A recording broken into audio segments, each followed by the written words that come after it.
देश खतरनाक दौर में है।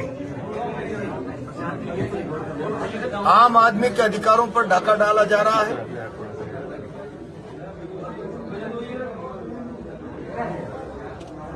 वोट की ताकत जो आम आदमी के पास संविधान द्वारा दी गई सबसे बड़ी ताकत है, सत्ता के भय से उसको भी छीने जाने का प्रयास किया जा रहा है।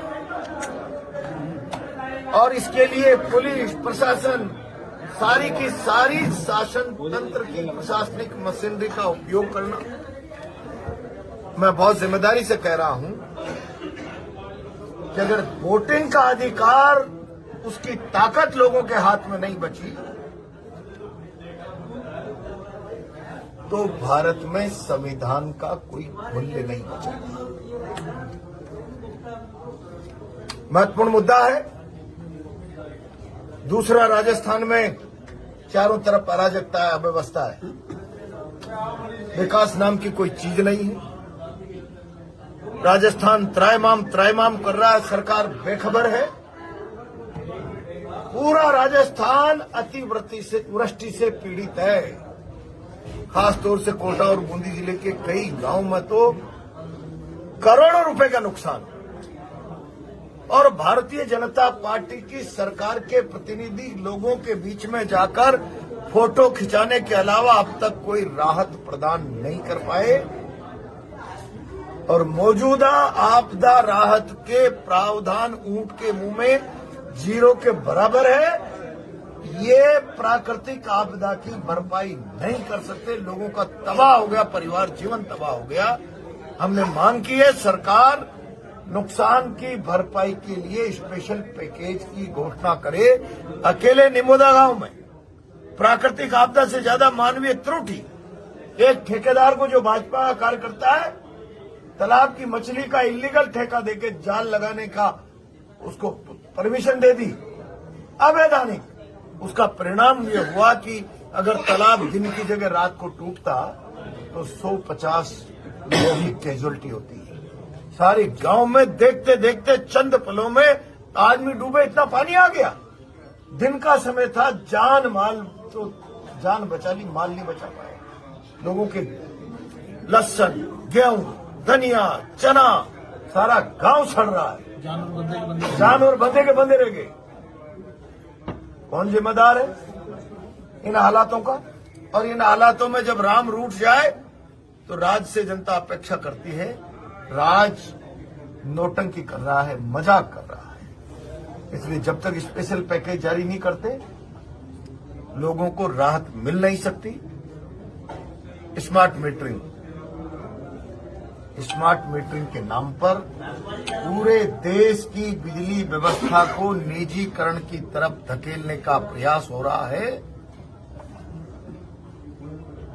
एक तरफ तो प्रधानमंत्री जी कहते हैं 80 करोड़ लोगों को मैं 5 किलो गेहूं मुफ्त का देता हूं। जब 80 करोड़ लोग जिस देश में 5 किलो मुफ्त के गेहूं पर जीवन बिता रहे हों, वो स्मार्ट मीटर का भुगतान कर पाएंगे?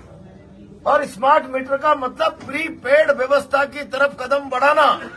रात के 2 बजे लाइट चली गई, सुबह कमाता है, शाम को खाता है, उससे ये अपेक्षा करोगे कि वो रात को 2 बजे जून की भारी उमस भरी गर्मी में अपने फोन से रिचार्ज कर देगा? इस सारे देश के साथ अन्याय है, अन्याय। इन सारी बातों को लेकर पूरी ताकत से बंद करो ये वोटों पर लूट डकैती। प्रजातंत्र में सरकारें सुरक्षा की गारंटी है, भय का कारण नहीं। भयग्रस्त करके आप मतदाता को अपने मत के अधिकार को बदलने के लिए मजबूर कर दो। तुम्हारी खान बंद कर देंगे, तुम्हारा व्यापार बंद कर देंगे, तुम्हारा तबादला कर देंगे, तुम्हारी मशीनरी जब्त कर देंगे, रोजगार के साधन संसाधनों का सत्यानाश कर देंगे। क्या ये प्रजातंत्र में स्वच्छ परंपरा है?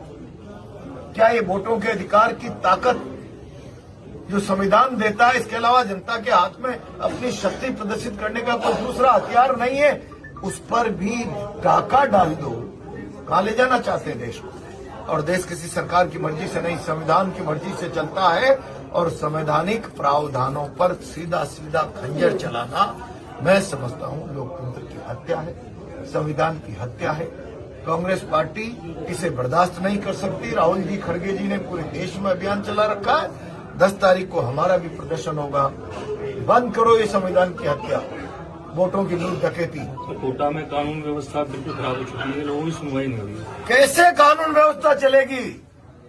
यहाँ न एसपी की चलती, न आईजी की चलती। वो टाइम पास कर रहे हैं, हाजिरी भर रहे हैं। एक प्रमोटी व्यक्ति होदेदार बनकर सारी व्यवस्था को गौण कर रहा है और उसका करैक्टर ये है कि उसके चेंबर में एक तरफ पुलिस के अधिकारी बैठते हैं, दूसरी तरफ सामने शहर के टॉप क्रिमिनल्स बैठते हैं। क्या संदेश देना चाहते हो? क्या इस तरीके से आप शहर की कानून व्यवस्था मेंटेन कर लोगे? जानबूझकर भाजपाई शासन शहर की नहीं पूरे राजस्थान की कानून व्यवस्था खराब करके अराजक हालात पैदा करना चाहता है। हम भाजपा के शासन की इस मंशा को पूरा नहीं होने देंगे। सड़कों पर ईंट से ईंट बजा देंगे।